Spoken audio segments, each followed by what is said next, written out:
तुमच्या देखील किचन मध्ये झुरळ तुम्हाला त्रास देत आहेत, वाळवी तुमच्या घरातील फर्निचर खराब करते, ढेकूळ तुम्हाला रात्रीचे झोपून देत नाहीयेत, डोंट वरी, तुमच्या घराभोवताली हेल्थी एन्व्हायरमेंट ठेवण्यासाठी A1 star pest control expert तुमची मदत करेल। आजच इन्स्पेक्शन किंवा सजेशन साठी आम्हाला कॉल करा। A1 star pest control services.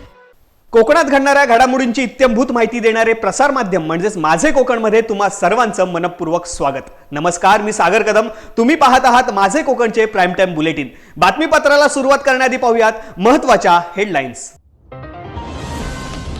Eknath Shinde यांनी दिला मुख्यमंत्री पदाचा राजीनामा, फडणवीस आणि पवार यांचाही राजीनामा। खेड तालुक्यातील तळेगावी जनावरांवरती अज्ञात रोग, लंपी सदृश्य रोगाने शेतकरी हैराण, पशुवैद्यकीय अधिकाऱ्यांचे मात्र दुर्लक्ष। मुंबई गोवा महामार्गावरील स्वच्छतागृहे धूळखात, महामार्ग ठेकेदार कंपनीकडून मात्र दुर्लक्ष, टॉयलेट आणि बाथरूम पूर्णतः मोडकळीस। स्वतःच्या मदतीसाठी आणि समोरच्याला सरळ करण्यासाठी बाबासाहेबांनी आपल्या हातात दिलेली काठी म्हणजे सर्वश्रेष्ठ राज्यघटना। रत्नागिरीमध्ये संविधान दिन साजरा। आणि महाड MIDC मध्ये घडली खळबळजनक घटना, विवाहित महिला व अल्पवयीन मुलाचे अपहरण। आता पाहूया सविस्तर वृत्त। मुख्यमंत्री एकनाथ शिंदे, उपमुख्यमंत्री देवेंद्र फडणवीस तसेच अजित पवार यांनी राज्यपालांची भेट घेतली आहे। विधानसभेचा कार्यकाल संपत असल्याने एकनाथ शिंदे यांनी मुख्यमंत्री पदाचा राजीनामा दिला आहे। राज्यपाल CP राधाकृष्णन एकनाथ शिंदेंना काळजीवाहू मुख्यमंत्री म्हणून जबाबदारी दिली आहे। उपमुख्यमंत्री देवेंद्र फडणवीस आणि अजित पवार यांनीही राजीनामा दिलाय, तर मुख्यमंत्री एकनाथ शिंदे आता काळजीवाहू मुख्यमंत्री म्हणून काम करणार आहेत।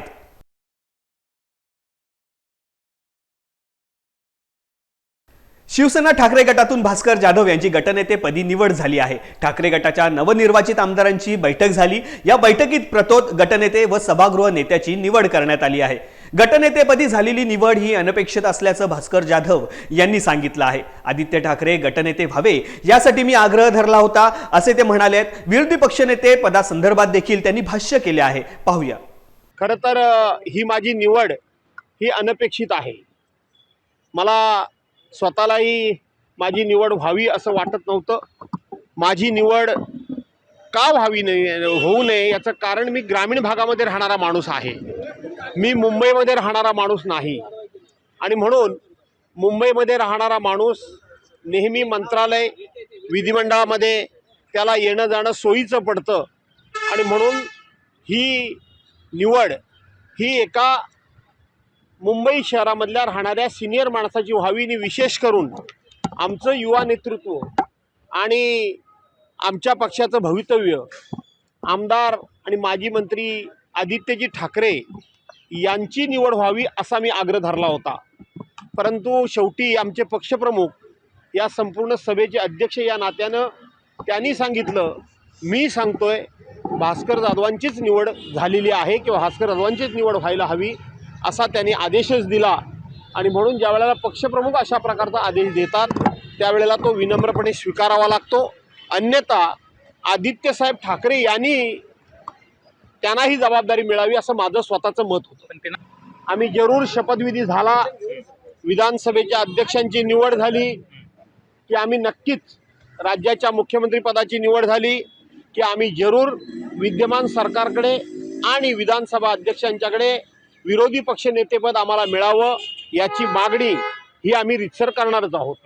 रत्नागिरी भाजप जिल्हा विस्तारित कार्यकारिणी बैठक व सभासद नोंदणी रत्नागिरीत स्वयंवर मंगल कार्यालय येथे पार पडली। या बैठकीला नामदार रवींद्र चव्हाण, जिल्हाध्यक्ष राजेश सावंत, सर्व पदाधिकारी व कार्यकर्ते उपस्थित होते। ही बैठक स्वयंवर मंगल कार्यालय येथे झाली। यावेळी रवींद्र चव्हाण यांनी कार्यकर्त्यांना सांगितले की एक दिलाने एक मताने गटतट न ठेवता कामाला लागा। यावेळी मोठ्या संख्येने भाजप कार्यकर्ते व पदाधिकारी उपस्थित होते। हे नेत्यांच्या हातात नाहीये, हे नेता सगळं करू शकत नाही, हे सर्व करण्याची ताकद आणि क्षमता कोणामध्ये आहे? पण मेहनत करणाऱ्या या छोट्या कार्यकर्त्यामध्ये तुम्ही आणि आम्ही सर्वांनी ठरवलं की होय आम्हाला त्या दिशेने जायचं आहे, तर ते सहजपणे शक्य आहे। मी तुम्हाला खात्रीने सांगतो की हे करणं आणि हे अनुभवणं तुम्हाला आम्हाला सर्वांना या 5 वर्षात अनुभवायचं आहे। या 5 वर्षात अनुभवायचं याचा अर्थ असा आहे की आम्ही आमच्या पुढच्या पिढीला काय देतो हे फार महत्वाचं आहे. आमच्या पुढच्या पिढीला आम्हाला चांगलं भविष्य पक्षाचं देणं गरजेचं आहे. आणि म्हणून या सगळ्या गोष्टी बाजूला ठेवणं गरजेचं आहे. या जिल्ह्यातून असणाऱ्या 3 आणि वरतून असणाऱ्या 2 अशा दोन्ही या 5ही असणाऱ्या विधानसभेमध्ये जवळजवळ 50,000पेक्षा जास्त सदस्य करणं, रोज या सगळ्या गोष्टीची आपल्याला माहिती अपडेट ही जिल्हाध्यक्षांकडे नेहमी येत राहते. त्यामुळे एकही दिवस खंड न पाडता या प्रक्रियेचा भाग बना. आपले प्रदेशाचे अध्यक्ष यांनी 1.5 कोटी प्राथमिक सदस्य करण्याचं उद्दिष्ट ठेवलंय. त्यामधलं या संपूर्ण रत्नागिरी जिल्ह्यामध्ये फक्त 2.5 लाख हे आपल्याकडे असणारं उद्दिष्ट आहे. त्यामुळे मला खात्री आहे की आपण सर्वजण त्या दिशेने त्या पूर्ण ताकदीने प्राथमिक सदस्यता या विषयामध्ये जास्तीत जास्त लक्ष द्या. आणि पुन्हा एकदा आपण सर्वांनी केलेले ठराव आहेत ते ठराव नक्की पूर्ण होतील याची मलाही पूर्ण खात्री आहे. मुंबई गोवा महामार्गाचे सिंधुदुर्ग जिल्ह्यातील चौपदरीकरण पूर्ण झाल्यानंतर कुडाळ तालुक्यातील पिंगुळी येथे प्रवासी वर्गासाठी 2 स्वच्छतागृहे बांधण्यात आली. मात्र या स्वच्छतागृहांची दुरावस्था झाल्याचे दिसून येते. याबाबत महामार्ग ठेकेदार कंपनीकडून दुर्लक्ष झाले आहे. मुंबई गोवा महामार्गावरती झाराप ते खारेपाटण हद्दीत ठेकेदार कंपनीकडून पिंगुळी येथे 2 स्वच्छतागृहे बांधण्यात आली. मात्र ही स्वच्छतागृहे मागील 3 वर्षांपासून बंद अवस्थेत आहेत. या दोन्ही स्वच्छतागृहातील टॉयलेट आणि बाथरूम पूर्णतः मोडकळीस आलेली आहेत. या स्वच्छतागृहांमध्ये मोठ्या प्रमाणात कचरा, प्लॅस्टिक बाटल्यांचे साम्राज्य पसरलेले आहे. एकंदरीत महामार्गावरून ये जा करणाऱ्या प्रवाशांना स्वच्छतागृह आवश्यक असतात. परंतु लाखो रुपये खर्च करूनही धूळ खात पडलेल्या या स्वच्छतागृहांच्या दुरावस्थेकडे दुर्लक्ष होतंय.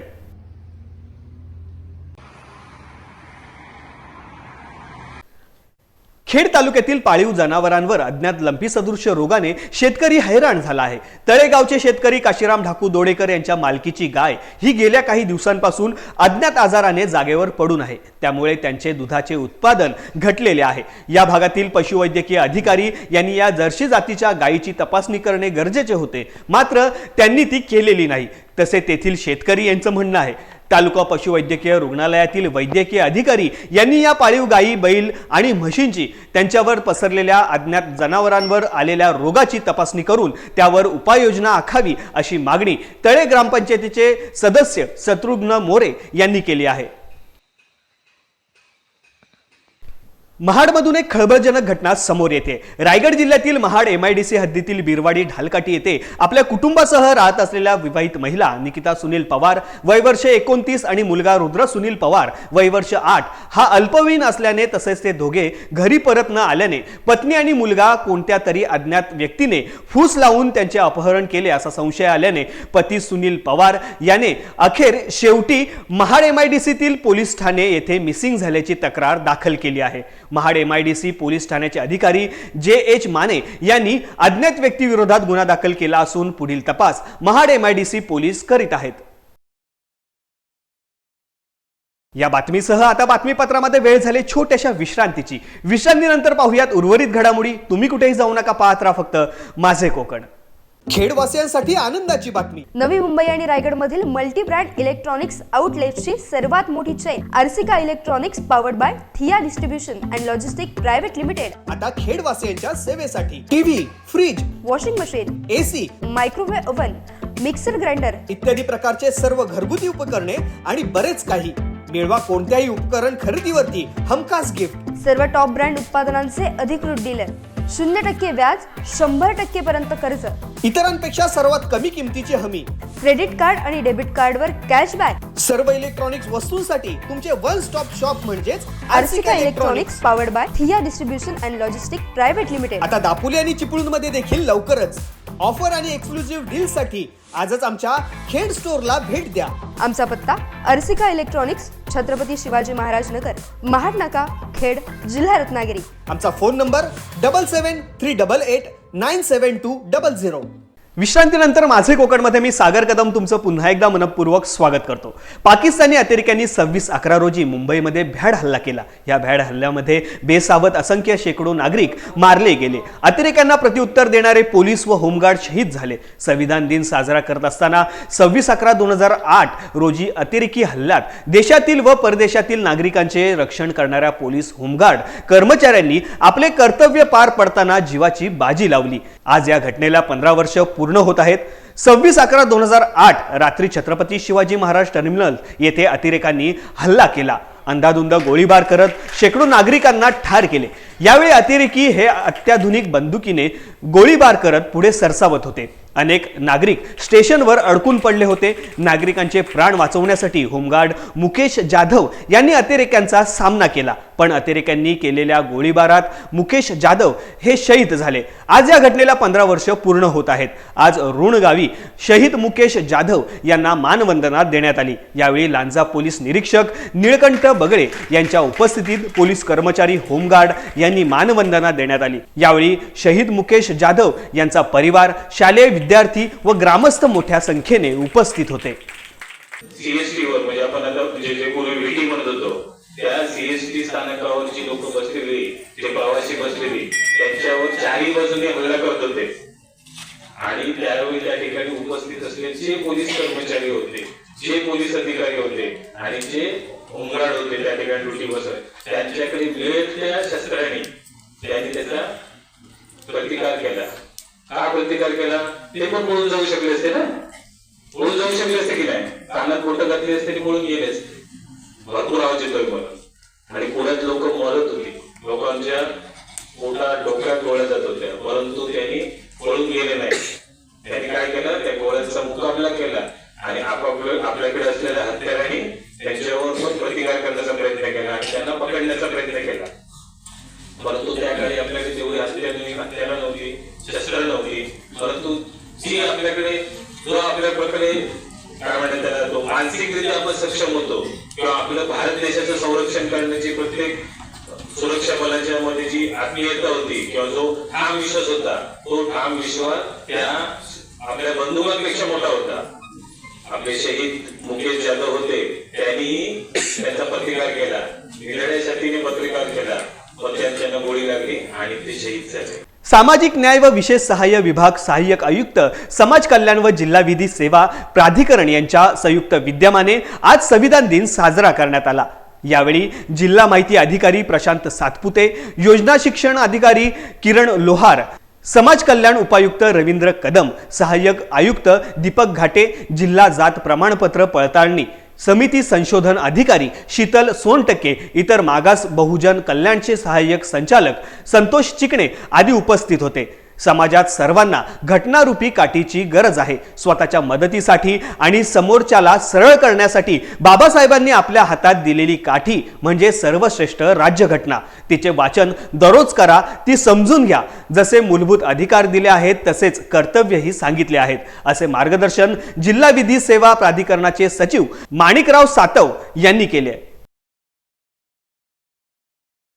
दिल्लीमध्ये आज भारतीय संविधान दिन मोठ्या उत्साहाने साजरा करण्यात आला. महाराष्ट्र, राजस्थान, छत्तीसगड, उत्तराखंडसह देशातील विविध राज्यांमधून आलेल्या आदिवासी महिलांनी आणि नेत्या कार्यकर्त्यांनी जोरबाग बुद्धा येथे संविधान वाचन केले. या कार्यक्रमाद्वारे त्यांनी भारतीय संविधानावरील आपली निष्ठा आणि देशप्रती बांधिलकी व्यक्त केली आहे. कार्यक्रमाला रायगडच्या ज्येष्ठ सामाजिक कार्यकर्त्या डॉक्टर वैशाली पाटील, आम्ही आमच्या आरोग्यासाठी संस्थेच्या शुभदा देशमुख, पद्मा उईके, राजस्थानच्या रिचा यादव, छत्तीसगडच्या राजिमा खेतवास आणि उत्तराखंडच्या हिरा राउतेला आदी मान्यवर उपस्थित होते. या उपक्रमामुळे महिलांच्या नेतृत्वाखाली संविधानाबद्दल जनजागृती व एकता यांचे प्रतीक ठरले. गणराज्य लोकतंत्रात्मक गणराज्य बनाने के लिए तथा उसके समस्त नागरिकों को सामाजिक, आर्थिक और राजनीतिक न्याय, विचार, अभिव्यक्ति, विश्वास, धर्म और उपासना की स्वतंत्रता प्रतिष्ठा और अवसर की समता प्राप्त कराने बढ़ाने के लिए और अवसर की समता प्राप्त करने के लिए तथा उन सब में व्यक्ति की गरिमा और राष्ट्र की एकता और अखंडता सुनिश्चित कराने वाली बंधुता बढ़ाने के लिए दृढ़ संकल्प होकर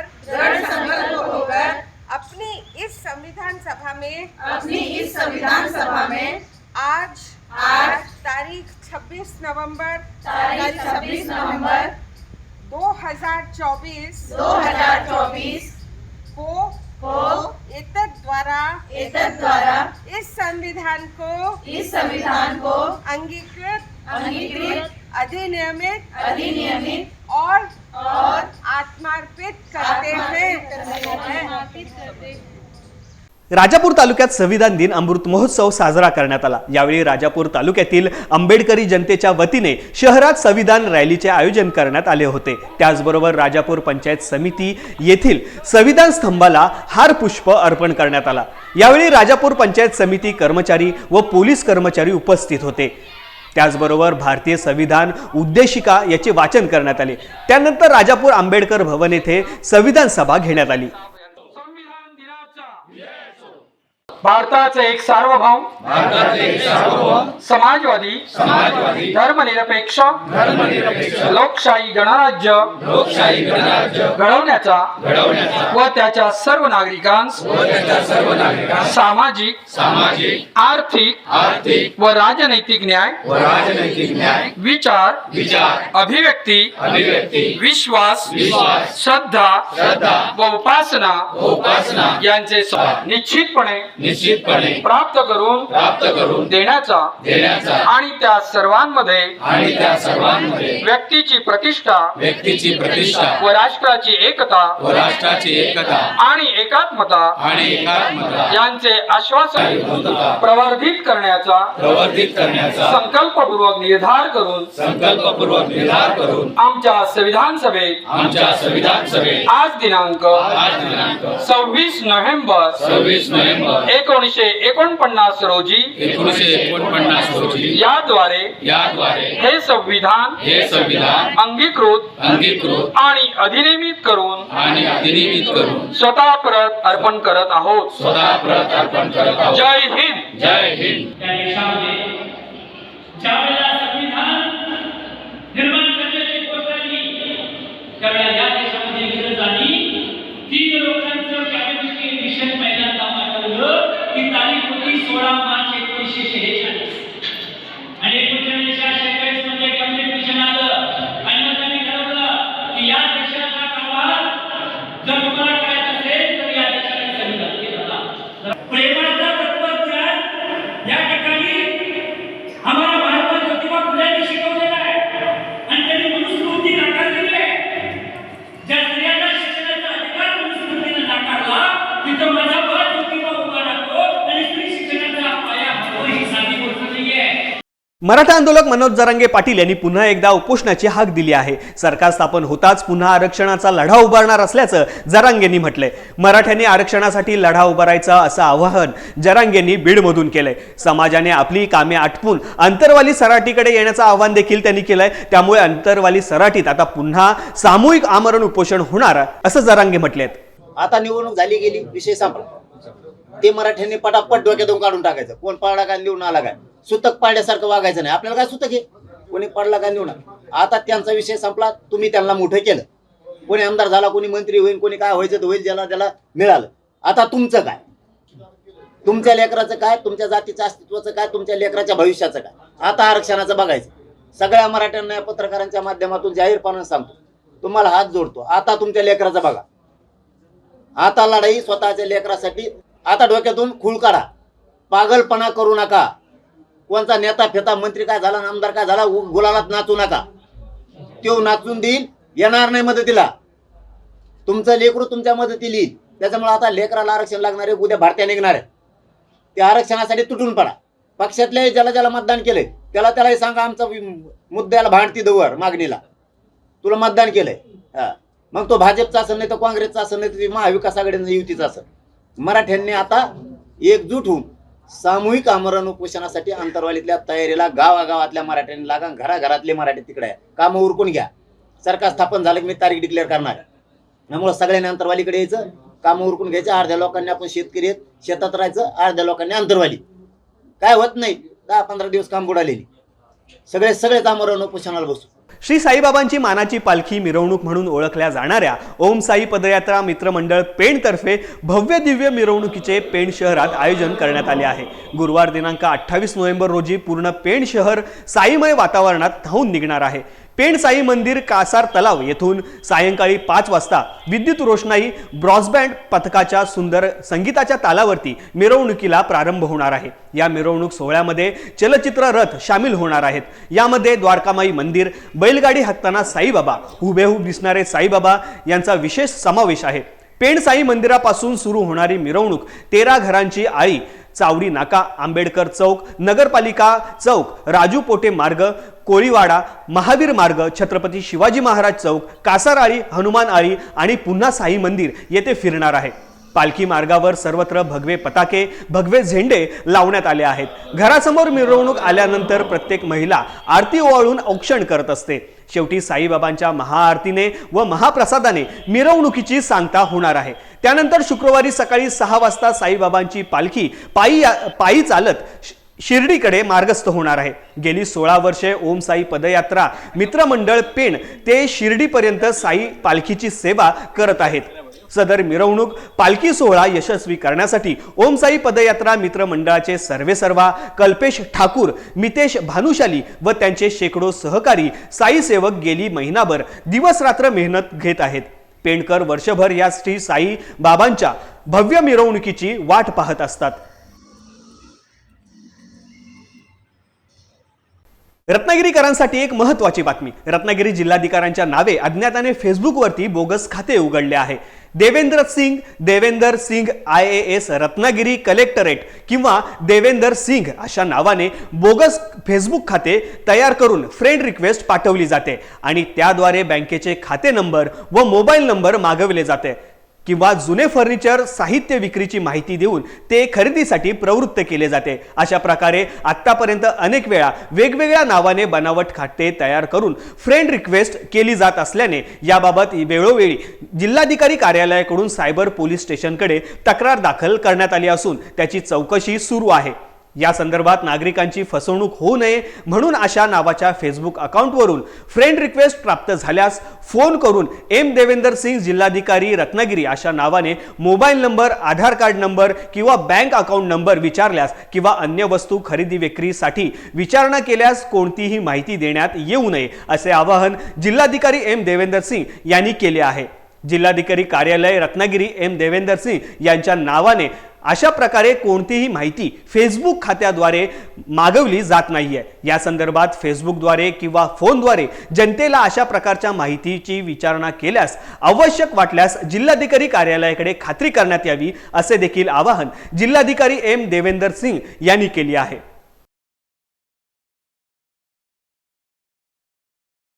मुंबई पुणे जुन्या महामार्गावरती नडाळ गावाजवळ पिकअपची रस्ता ओलांडणाऱ्या दुचाकीला जोरदार धडक बसल्याने झालेल्या भीषण अपघातात दुचाकी चालकासह पाठीमागे बसलेली महिला जखमी झाली आहे.